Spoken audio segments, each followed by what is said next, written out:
Good afternoon friends, welcome once again on our YouTube channel JEC Academy। Subject verb agreement हम पढ़ रहे थे और आज सब्जेक्ट वर्ब एग्रीमेंट के कुछ बहुत ही इम्पोर्टेंट रूल्स पे हम डिस्कस करने वाले हैं। तो ये वीडियोस पूरा एंड तक देखें, बहुत अच्छी चीज़ें इसमें, बहुत नई नई चीज़ें आपको देखने मिलेगी और बहुत इम्पोर्टेंट है एग्ज़ाम के पर्सपेक्टिव से। सारे लेक्चर्स हैं। आज मैं आपके सामने सबसे पहले तो एक क्वेश्चन लेके आया हूँ, उस पर डिस्कस करेंगे, उसके बाद हमारे कोर्स को हम आगे बढ़ाएंगे। तो ध्यान से पहले अपने वीडियो को पॉज करके पूरा क्वेश्चन देख लें, उसका आंसर निकालें और फिर वापस ऑन करके वीडियो पूरा देखें। अगर आंसर आ गया तो बहुत अच्छी बात है, नहीं तो हम करते हैं इसको। चलिए क्वेश्चन पढ़ते हैं। Women's badminton has been a display of exquisite skill, wrist turns, drop shots and exhausting rallies that spectator loves but drains contestants physically। सबसे पहले इस क्वेश्चन के बारे में बता देता हूँ कि एक तो ये बहुत ही लेंथी सा क्वेश्चन लिखा हुआ, बहुत बड़ा लिखा हुआ है, बहुत सारे शब्द हैं इसके अंदर और थोड़ा लैंग्वेज भी इसकी टफ है। इसमें काफ़ी अच्छे हैवी एडजेक्टिव्स का यूज़ हुआ है, ठीक है। तो ये आपको देखने में थोड़ा सा ऐसा लग सकता है कि यार ये नहीं होगा, क्वेश्चन बहुत बड़ा है, पर आपको याद दिला देता हूँ मैं कि कई बार एसएससी मेंस में, बल्कि 2017 का जो सीजीएल मेंस हुआ था उसमें लगभग सारे क्वेश्चन इतने ही बड़े बड़े थे, एरर जितनी भी थी सारी इतनी बड़ी बड़ी थी। और बैंक में हमेशा मेंस में इतने ही बड़े बड़े क्वेश्चन होते हैं, ठीक है। तो क्वेश्चन बड़ा हो तो टफ होता है, ये बात जरूरी नहीं है। ये जरूरी है कि आप लोगों की वो टफ लगता है, क्योंकि आप फिर है ना इतने बड़े क्वेश्चन को देख के, क्योंकि आपकी आदत पड़ी हुई है वन ऑफ द के बाद में प्लूरल नाउन सिंगुलर वर्ब, है ना, बिल्कुल सिंपल क्वेश्चन देखने की है जो बिल्कुल छोटा सा हो, तो इसलिए इतना बड़ा क्वेश्चन देख के घबरा जाते हैं। घबराओ मत, करना क्या है वो देखते हैं अपन। सबसे पहले जो मैंने आपको अब तक बताया है कि आप वर्ब और सब्जेक्ट सेंटेंस का जरूर देख लें, क्योंकि किसी भी सेंटेंस जो इतना बड़ा है जिसमें हमको एरर एक बार में नहीं मिल रही है, उसको फाइंड आउट करने का, एरर फाइंड आउट करने का सबसे आसान तरीका है सेंटेंस को ब्रेक कर लो। ब्रेक करने से सेंटेंस छोटा हो जाएगा, आसान हो जाएगा। सबसे पहले वर्ब दिख रही है हमको, has been a display of. तो सबसे पहले जो ये वर्ब दिख रही है हैज बीन, इसका भी सब्जेक्ट चाहिए, क्योंकि हर वर्ब का सब्जेक्ट फाइंड आउट करना जरूरी है हमारे लिए। तो ये हुआ हमारी वर्ब। तो इसका सब्जेक्ट कौन होगा? इसका सब्जेक्ट है विमेंस बैडमिंटन। कौन है सब्जेक्ट? Women's badminton. और हम जानते हैं कि बैडमिंटन तो सिंगुलर है, ठीक है। बैडमिंटन सिंगुलर है, इसलिए वर्ब हो जाएगी सिंगुलर, और सिंगुलर वर्ब हैज का यूज किया गया है, ठीक। यहां से भी समझ में आ रहा है। और सेंटेंस पढ़ लेते हैं। विमेंस बैडमिंटन यानी कि महिलाओं का जो बैडमिंटन खेल है, has been a display of exquisite skill, wrist turns, drop shots and exhausting rallies. अब इसका मतलब समझते जाओ। एक्सक्यूजिट एक एडजेक्टिव है जिसका यूज करते हैं हम बहुत ही शानदार के रूप में। जब कोई चीज बहुत बेहतरीन होती है, शानदार होती है, तो उसके लिए एक्सक्यूजिट लिखा है। रिस्ट टर्न्स, बैडमिंटन गेम में ऐसे रिस्ट को घुमाते हैं, इसलिए wrist turns. Drop shots, shot होता है बैडमिंटन के अंदर। एंड एग्जॉस्टिंग रैलीज, एग्जॉस्टिंग का मतलब हो जाता है थका देने वाली, ऐसी चीज जो आपको थका दे उसे एग्जॉस्टिंग कहेंगे। रैलीज, आप देखते हैं बैडमिंटन के अंदर एक उधर से मार रहा है, उधर से मार रहा है, बॉल आती जा रही है, लगातार चलता जा रहा है, गेम बहुत लंबा हो गया है। ये जो रैली है इसको रैली कहा जाता है। और एग्जॉस्टिंग रैली यानी लगातार गेम चली रहा है तो थका देने वाली रैली। तो सेंटेंस पढ़ते हैं। महिलाओं का जो बैडमिंटन है वो डिस्प्ले रहा है, हैज बीन यानी रहा है, डिस्प्ले रहा है। किस चीज का डिस्प्ले रहा है? Exquisite skill, wrist turns, drop shots and exhausting rallies का डिस्प्ले रहा है। कौन रहा है इन चीज का डिस्प्ले? विमेंस या विमेंस का बैडमिंटन? विमेंस का badminton. Badminton subject verb singular हो गई, कोई दिक्कत नहीं है, यहां तक सही है। आगे देखते हैं। That A Spectator loves. सबसे पहले एक काम करो, वीडियो को पॉज करके सेंटेंस में एरर अपने हिसाब से फाइंड आउट करने की कोशिश करो। अगर वो मिल जाए तो बहुत अच्छी बात है, नहीं तो मैं आगे बता रहा हूं, ठीक है। अपनी तरफ से कोशिश करना बहुत जरूरी है। यहां तक हम पढ़ चुके हैं। That A Spectator loves. सबसे पहले दैट शब्द पे ध्यान देंगे। हम पहले बहुत अच्छे तरीके से पढ़ चुके हैं रिलेटिव प्रोनाउन को, तो ये हमारा रिलेटिव प्रोनाउन है। पहले के वीडियोस में अपन रिलेटिव प्रोनाउन पढ़ चुके हैं, हु, विच और दैट। तो ये दैट हमारा रिलेटिव प्रोनाउन है। अब रिलेटिव प्रोनाउन के बारे में हम ये बात जानते हैं कि रिलेटिव प्रोनाउन दो सेंटेंस को आपस में जोड़ता है, दो वर्ब होती है, ठीक है। तो एक वर्ब तो पहले ऑलरेडी आ चुकी है, ठीक, ये दूसरी वर्ब आनी चाहिए और दूसरी वर्ब है लव्स। लव्स का मतलब प्यार करता है या आकर्षक लगता है। अच्छा, किसको? स्पेक्टेटर। स्पेक्टेटर का मतलब होता है दर्शक, ठीक।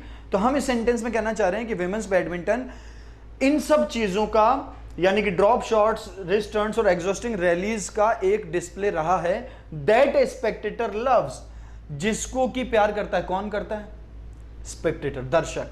यानी कि ये जो हमारी वर्ब है लव्स, इसका सब्जेक्ट कौन हुआ? इसका सब्जेक्ट हुआ अ स्पेक्टेटर, और हम इसको देखते ही कह सकते हैं स्पेक्टेटर सिंगुलर है, इसलिए ये वर्ब हो जाएगी सिंगुलर। और वर्ब को सिंगुलर करने के लिए क्या करते हैं? उसमें एस जोड़ देते हैं। ये वर्ब भी सही है क्योंकि इसका सब्जेक्ट है स्पेक्टेटर।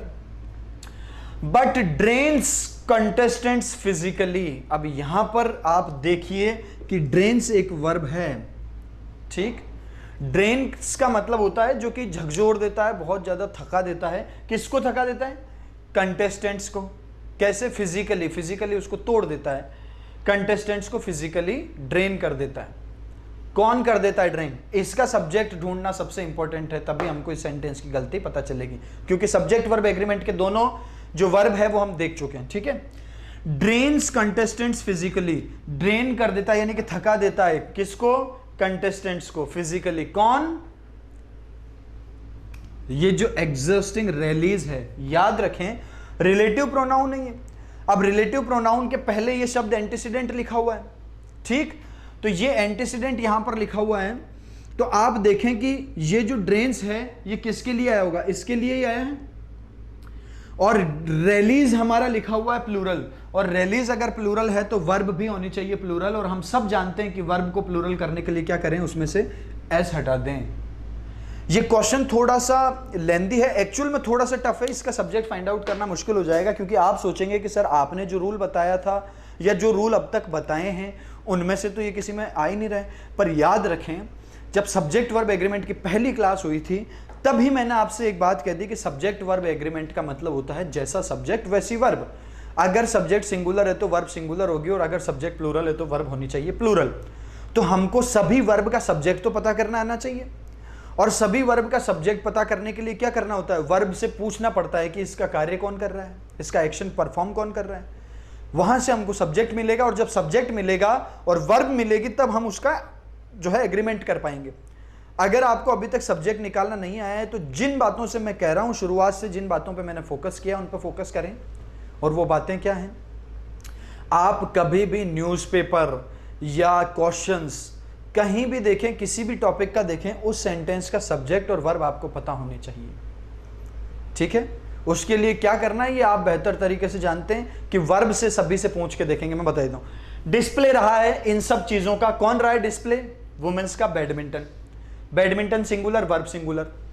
दैट स्पेक्टेटर लव्स, जिसको कि प्यार करता है। कौन करता है प्यार? स्पेक्टेटर करता है प्यार। Spectator singular, verb singular, singular करने के लिए एस जोड़ दिया। ये बात तो जानते ही हैं, सिंगुलर करने के लिए एस जोड़ देते हैं। बट ड्रेन्स कंटेस्टेंट्स फिजिकली, लेकिन वो जो कंटेस्टेंट्स हैं उनको बहुत ड्रेन कर देता है, थका देता है।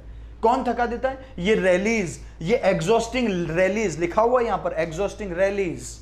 ये जो एग्जॉस्टिंग रैलीज है ये दर्शकों को तो प्यार अच्छा लगता है, दर्शक तो उसको देखकर पसंद करता है, लेकिन जो कंटेस्टेंट्स हैं वो इन सब एग्जॉस्टिंग रैलीज से क्या हो जाते हैं? पूरी तरीके से थक जाते हैं। तो किससे कौन थका देता है? ये रैलीज। और रैलीज के एंड में एस लिखा हुआ है, नाउन है, प्लूरल है, वर्ब हो जाएगी प्लूरल, और वर्ब को प्लूरल करने के लिए क्या करा हमने? एस जोड़ दिया। अब यहां से एक और बात देख सकते हैं, जिन स्टूडेंट्स का पूरा पढ़ा हुआ है एक बार वो एक बात देखें, सेंटेंस में दो कंजंक्शन है। कौन है? एक तो है हमारा दैट और दूसरा कंजंक्शन है हमारा बट।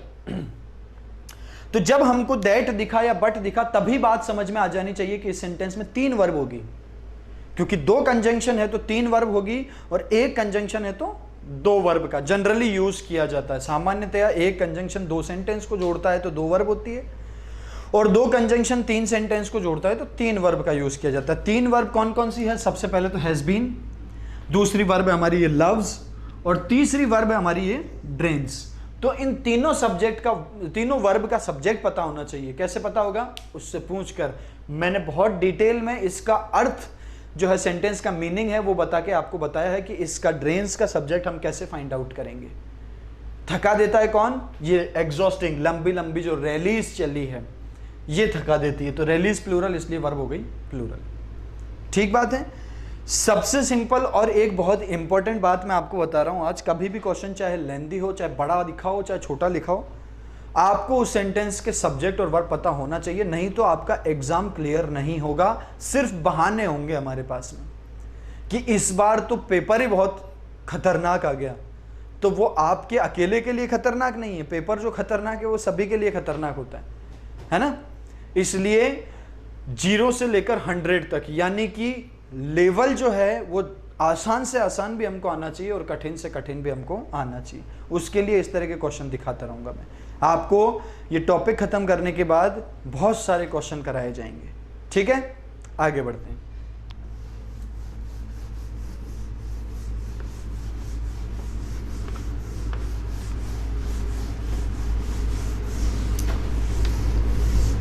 चलिए, अब मैं आपको एक थोड़ा सा कॉन्सेप्ट बता रहा हूं। मैंने सेंटेंस लिखा, अ कपल ऑफ एम्प्लॉइज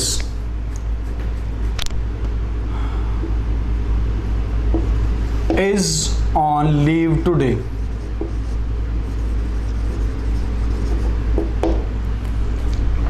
ठीक है, एक सेंटेंस मैंने लिखा, a couple were seen dancing there. इन दोनों क्वेश्चंस को आप देख लीजिए, उसके बाद में मैं इनको सॉल्व करवाता हूं। ठीक है, अ couple of employees is on leave today. अब इस क्वेश्चन में जो छोटी सी बात है वो मैं आपको बता देता हूं। देखो, कई समय से, या सब्जेक्ट वर्ब एग्रीमेंट जब शुरू हुआ था तब से हम एक बात पढ़ रहे हैं कि प्रीपोजिशन के बाद वाला नाउन सेंटेंस का सब्जेक्ट नहीं हो सकता है। अब अगर आधी अधूरी जानकारी है तो फिर गड़बड़ हो जाएगी, फिर आपका क्वेश्चन गलत हो जाएगा। कैसे हो जाएगा गलत? देखते हैं। ये दिख रहा है ऑफ, और ऑफ के बाद यानी प्रीपोजिशन के बाद वाला तो हमारा सब्जेक्ट होता ही नहीं है, तो हम ऐसे करके एम्प्लॉइज को काट दिए, और एम्प्लॉइज को काट दिए तो अब हमारे पास में बचा अ कपल। और कपल जो है इसके पहले लिखा हुआ आर्टिकल ए, तो ये हमको देखने में लग रहा है सिंगुलर। ये हमको देखने में कैसा लग रहा है? सिंगुलर। और अब हम क्या करेंगे कि इसको सिंगुलर देख के यहां वर्ब सिंगुलर कर देंगे इज, और इस इज को मान लेंगे सही।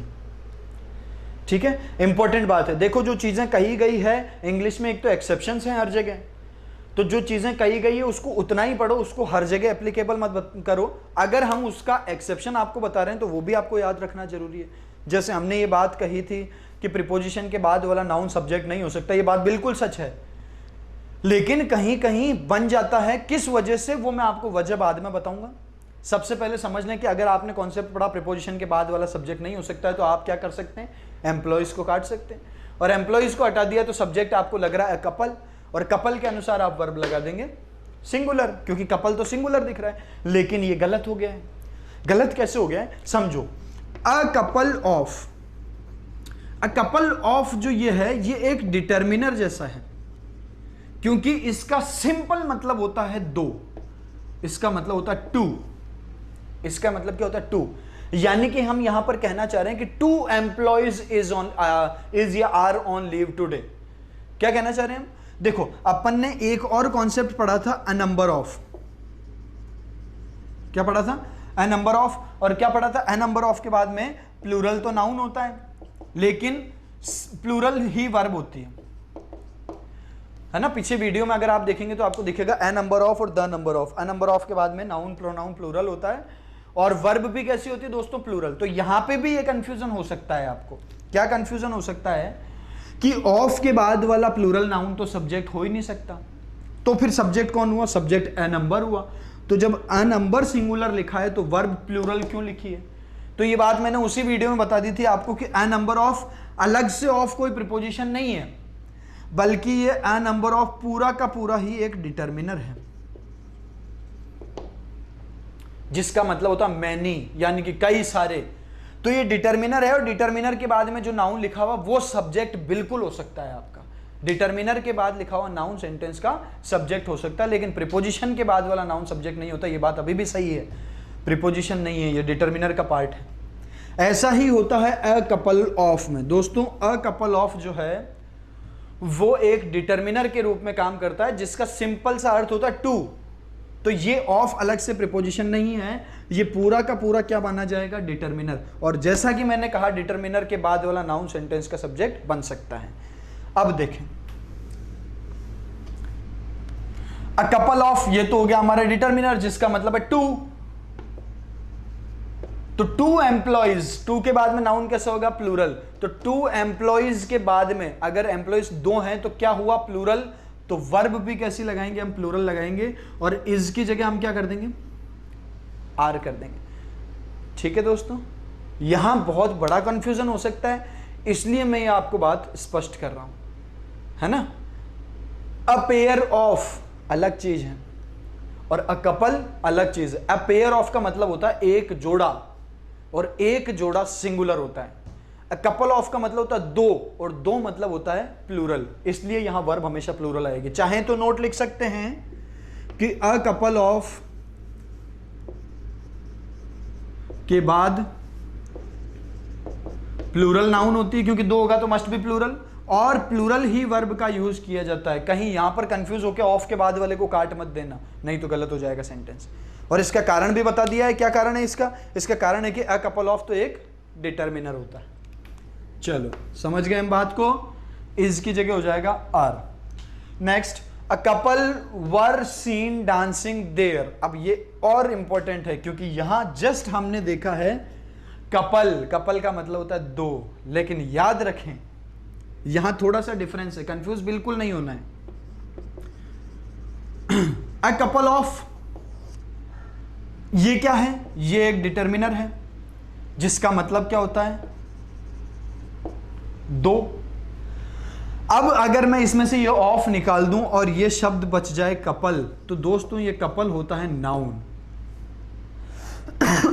अंतर समझें, couple of is a determiner और couple is a noun.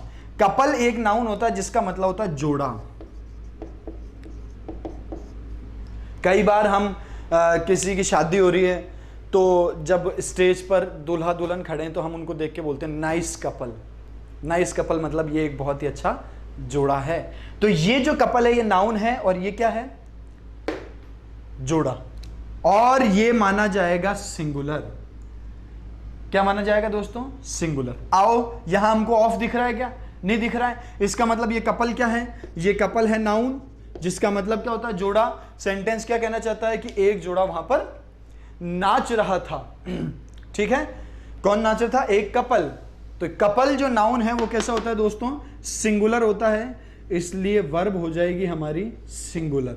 Verb की जगह हम लिख दें वॉज। यहां से बिल्कुल क्लियर है कि अ कपल ऑफ और कपल में क्या डिफरेंस होता है। क्या होता है, नोटबुक में लिखें, अ couple of is a determiner, एक डिटर्मिनर होता है जिसका मतलब होता है टू, और अ कपल ऑफ के बाद प्लूरल नाउन और प्लूरल वर्ब का यूज किया जाता है। Plural noun and plural verb are used after a couple of. ठीक, जबकि कपल अगर ऑफ को हटा दें तो कपल क्या होता है, नाउन होता है जिसका मतलब होता है जोड़ा, और वो कैसा माना जाएगा, सिंगुलर माना जाएगा। सिंगुलर माना जाएगा तो वर्ब कैसी लगा देंगे, सिंगुलर। अच्छा, यहां पर अगर हमको प्लूरल करना हो तो हम कैसे कर सकते हैं, टू कपल्स लिख सकते हैं, इसको लिख सकते हैं टू कपल्स। ठीक, टू कपल्स, और टू कपल्स में एस जोड़ते ही प्लूरल हो गया। अब वर आ जाएगा यहां पे, कोई दिक्कत वाली बात नहीं है। लेकिन कपल और कपल ऑफ के अंदर डिफरेंस दिखाना आपको बहुत जरूरी था, नहीं तो आपके कॉन्सेप्ट हो जाते हैं गलत। ठीक है, चलो लिख लो दोनों सेंटेंस, आगे बढ़ेंगे।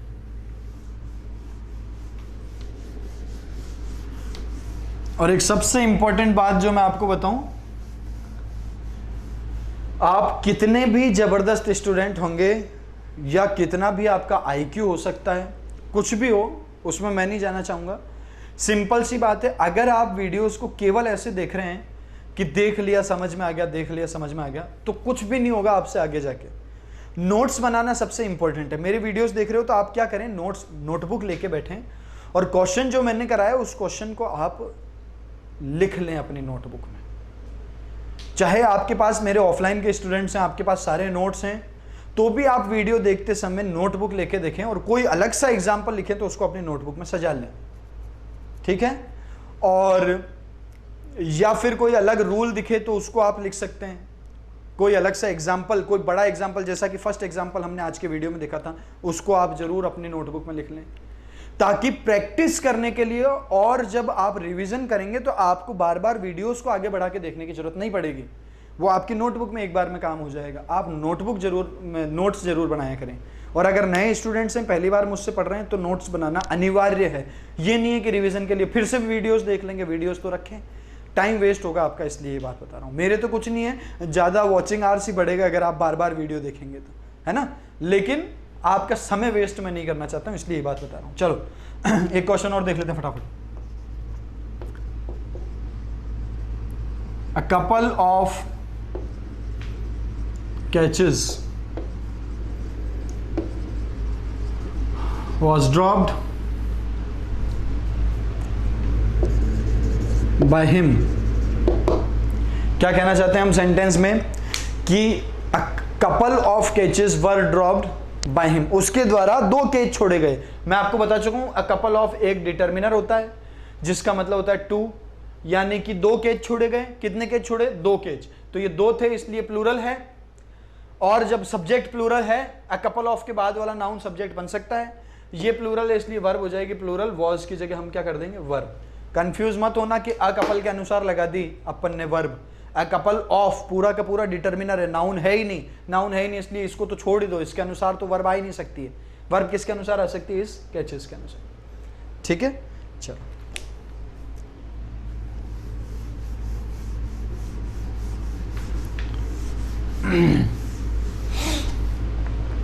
आगे एक बहुत ही इंपॉर्टेंट कॉन्सेप्ट है, nothing but.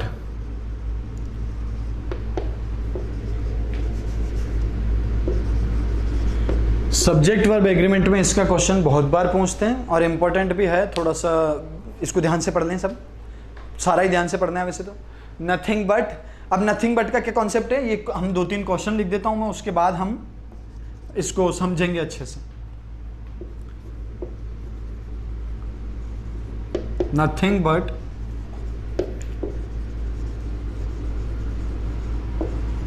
unpleasant sounds were heard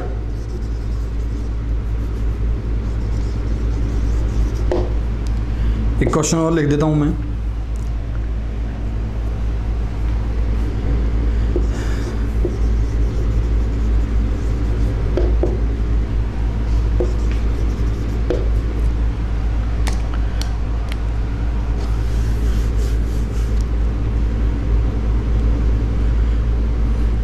चलिए पहले ये सेंटेंस देख लें, इसको पूरा एलेबोरेट कर देंगे, उसके बाद में हम समझेंगे क्या है, ठीक है।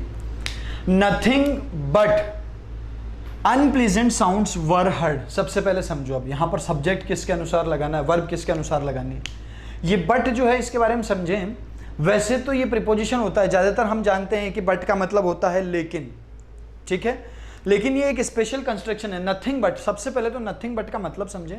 नथिंग बट में ये जो बट है ये काम करता है एक्सेप्ट। एक्सेप्ट मतलब के सिवाय, एक्सेप्ट मतलब के सिवाय, के अलावा, ठीक है। या हम इसको बोल सकते हैं ओनली, ठीक है। ये ओनली जैसे भी काम करता है, लेकिन नथिंग बट के स्ट्रक्चर में ये जो बट है ये एग्जैक्टली कार्य करेगा एक्सेप्ट यानी कि के सिवाय के अनुसार। चलो अब आगे पढ़ते हैं, सेंटेंस का क्या मतलब हुआ। Nothing but unpleasant sounds were heard, ठीक है दोस्तों, nothing but unpleasant sounds were heard. अब ये जो वर्ब लगी हुई है हमारे सामने वर्ब, इसको कैसे किसके अनुसार लगाएं ये समझना होगा। ये जो बट लिखा हुआ है इसका मतलब होता है के सिवाय। अब हम इस सेंटेंस को थोड़ा सा हिंदी कर लेते हैं translation. Nothing but unpleasant sounds were heard, यानी कि अनप्लीजेंट साउंड्स के सिवाय, के अलावा। नथिंग वर हर्ड, कुछ भी नहीं सुना गया। ठीक है, यानी कि ओनली अनप्लीजेंट साउंड सुना गया। अब सुने, ये जो बट है एक्सेप्ट, ये काम करेगा प्रीपोजिशन का। किसका काम कर जाएगा दोस्तों?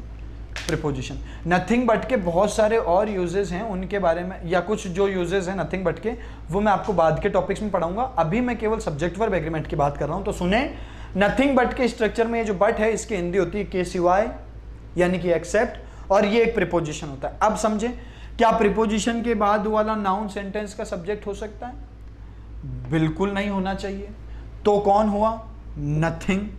और पुराने वीडियो में हमने पढ़ा था कि वन, बडी और थिंग से बने जितने भी हमारे इंडेफिनिट प्रोनाउन हैं, someone, somebody, something, no one, nobody, nothing, everyone, everybody, everything, ये सारे के सारे कैसे होते हैं दोस्तों?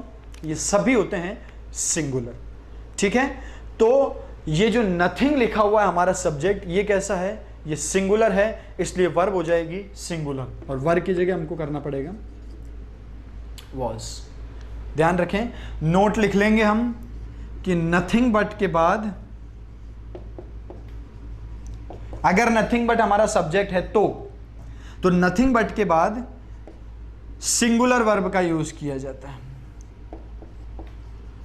किसका यूज किया जाता है?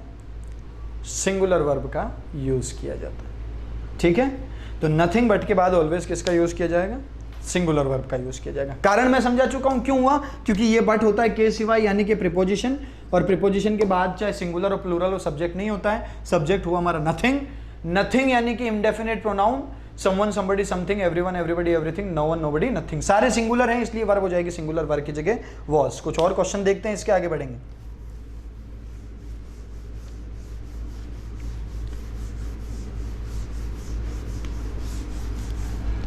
चलें,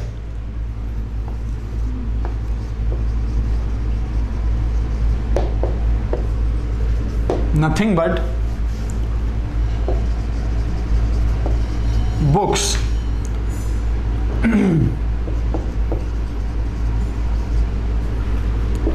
please him। ठीक, एक क्वेश्चन देखिए,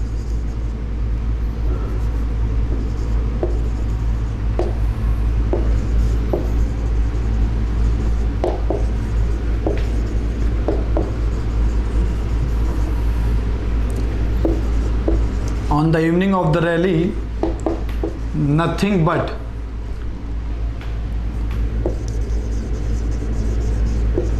heads of the people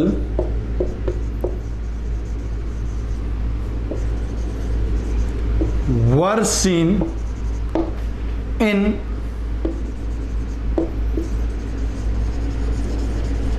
the Gandhi मैदान।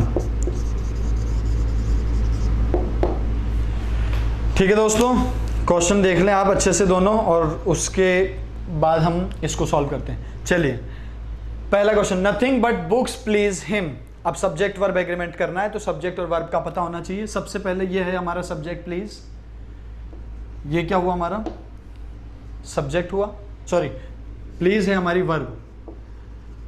एक तो प्लीज आपने सुना है कृपया, वो अलग है। ये प्लीज वर्ब है जिसका मतलब होता है खुश करना, किसी को प्रसन्न करना। Nothing but books please him, अब ये वर्ब है तो सब्जेक्ट का पता लगाएंगे। सब्जेक्ट का पता लगाएंगे तो हमारे पास में लिखा हो नथिंग बट, सीधा रूल है। नथिंग बट के बाद चाहे सिंगुलर हो चाहे प्लूरल हो, कुछ भी हो, वर्ब कैसी लगानी है? सिंगुलर लगानी है। नथिंग बट के बाद वर्ब हमेशा कैसी होगी? सिंगुलर होगी, इसलिए वर्ब को सिंगुलर करना पड़ेगा। दूसरा हमारे पास में ये भी है कि ये जो नथिंग बट है, ये बट होता है एक्सेप्ट, यानी कि के सिवाय, और ये होता है प्रीपोजिशन। प्रीपोजिशन के बाद वाला बुक सब्जेक्ट नहीं हो सकता है, तो फिर सब्जेक्ट कौन हुआ? नथिंग। और हम जानते हैं नथिंग कैसा है दोस्तों? सिंगुलर है, इसलिए वर्ब कैसी हो जाएगी? सिंगुलर। वर्ब को सिंगुलर करने के लिए क्या कर दें? उसमें एस जोड़ देते हैं, तो प्लीज को करना पड़ेगा प्लीजेज, और यही है आपकी वर्ब। ठीक है, कंफ्यूज मत होना, वर्ब को सिंगुलर करने के लिए उसमें एस जोड़ते हैं। वीडियो शुरू से लेकर एंड तक देखो, डायरेक्ट ये वीडियो देखोगे तो कुछ गड़बड़ हो सकती है। ठीक है, जिनको पता नहीं हो वो एक बार सीक्वेंस में देखें। अच्छा, अब इसको मैं और ऑथेंटिक करने के लिए, ये जो नथिंग बट के साथ वर्ब सिंगुलर होती है, इस सेंटेंस को और ऑथेंटिक करने के लिए इस सेंटेंस का एक और स्ट्रक्चर मैं आपके सामने लिख देता हूं, एक और स्ट्रक्चर लिख देता हूं। ये कैसे लिखा जा सकता है, और सेंटेंस देखेंगे। इसी सेंटेंस को दूसरा हमने लिखा कि nothing pleases him but books.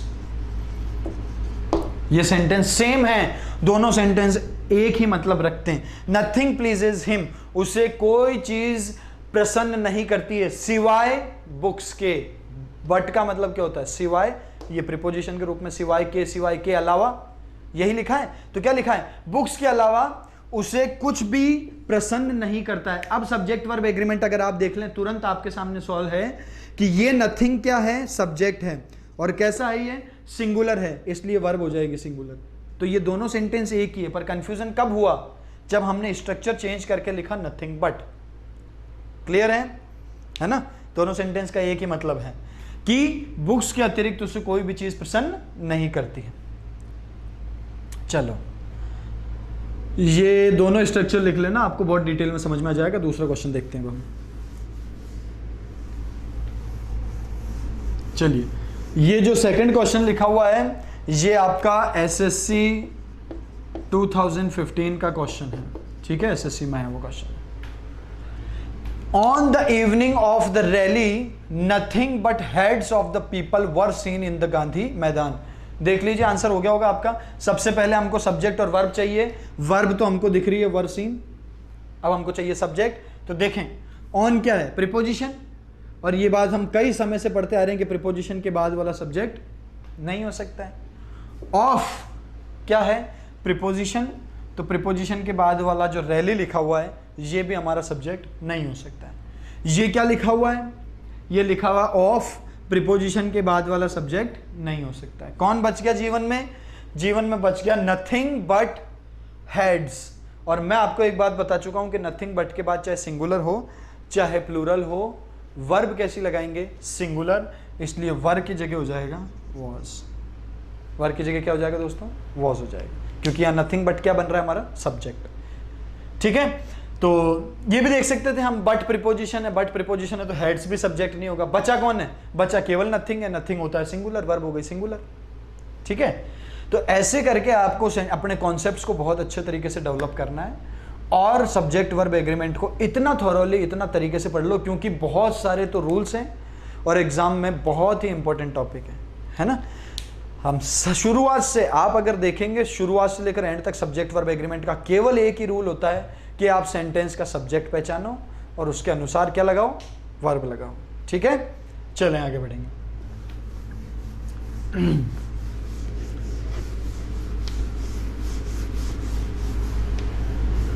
चलें क्वेश्चन देखते हैं 2, फिर आगे बढ़ेंगे हम।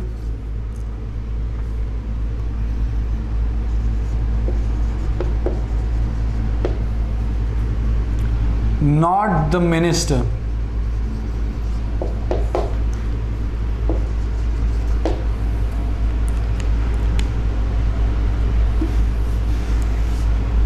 but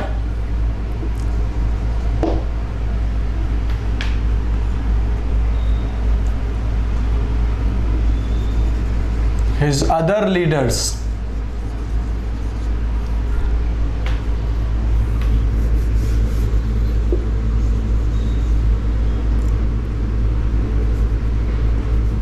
was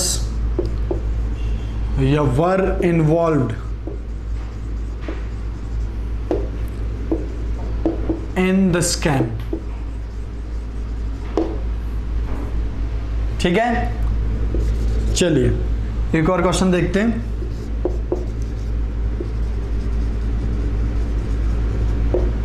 the minister but not his other leaders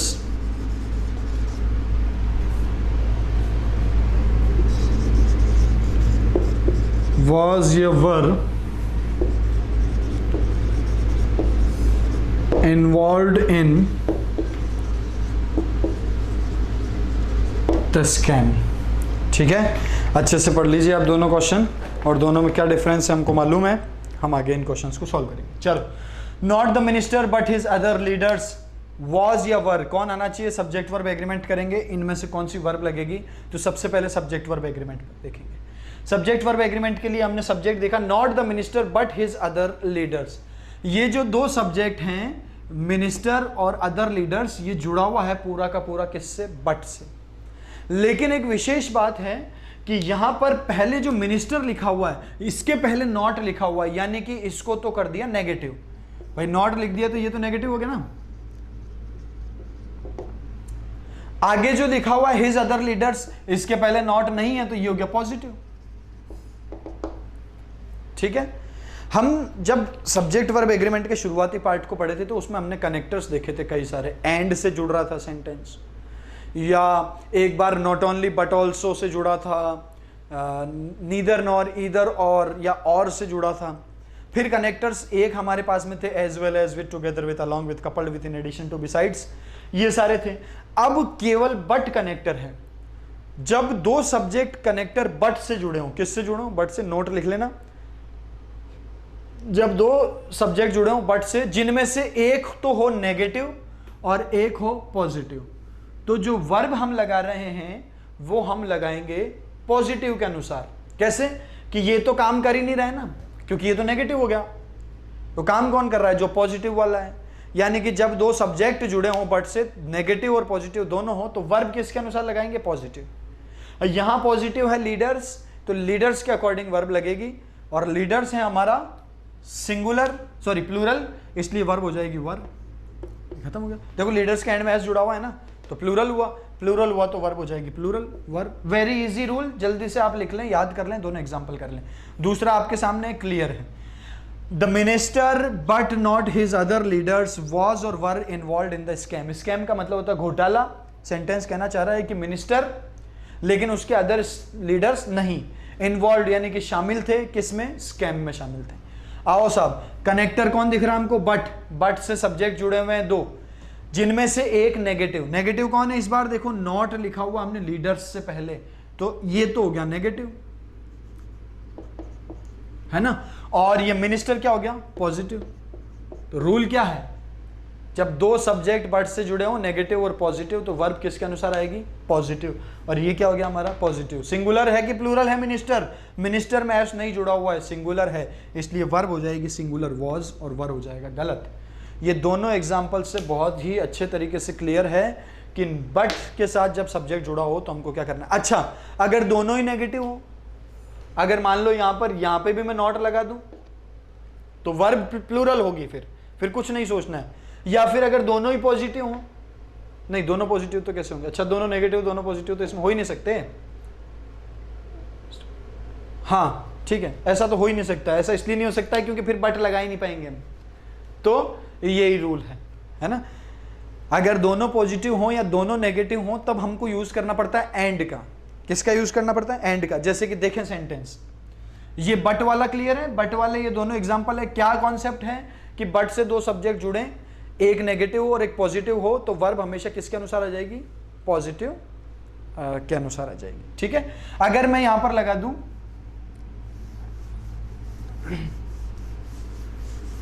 दूसरे सेंटेंस को, एक बार एंड से भी देख लेते हैं क्या होगा। The minister